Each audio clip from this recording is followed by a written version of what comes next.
Elbette, урматтуу Мусамбек туугандарым, бизнесте bir алтын эреже бар. Берип байы деген bir ишен болуш керек. Алган кол албетте пасыраак турат. Берген кол бергенге Кудай таалам берекелүү кылып бере берет. Үмүтсүзлүккө түшпөш керек. Үмүт менен жашаш керек. Bir содагер жигит бар экен.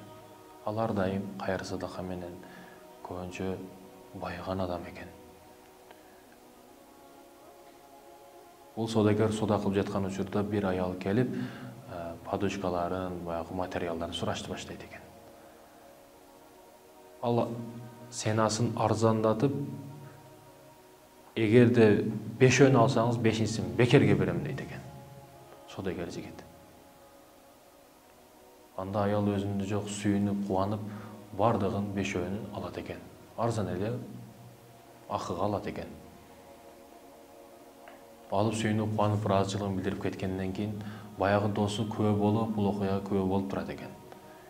Досум, ушул эле материалдар өткөнгө мага 2 эсе кымбатка саткансың. Бул аялга 2 эсе арзан саттың. Эмне үчүн мындай кылдың? Мен сага жакыныраакмын бу аялдан көрө. Баягы содагер жигит, жок досум. Сен бул аялдын абалын билбейсиң. Мен сен абалыңды толук билем. Сен ток жашоодо жашайсың. Бирок бул аялдын 5 баласы бар, 3 кыз, 2 уулу бар. Күйөөсү өтүп калган. Буга бекер дагы бермекмин. Бирок бул өтө намустуу, эч нерсени бекер албаган аял болгондуктан буга ушинтип берүүгө мажбур болдум. Буга бекер эле бермекмин. Az сүйүнүп кубанып кетти дейт. Досу дагы ыраазы болуп кубанып, мына досум, муну акчаны дагы ал, эгер дагы келсе, ага дагы бир нерселерди берген деп, баягы досу дагы бир канча акчаны таштап коет. Мына чыныгы соданын берекеси.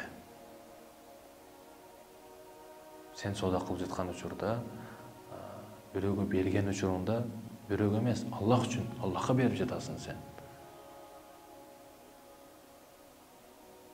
Албетте, урматтуу Мусамбек тууганым, соданын алтын эрежеси берип баю.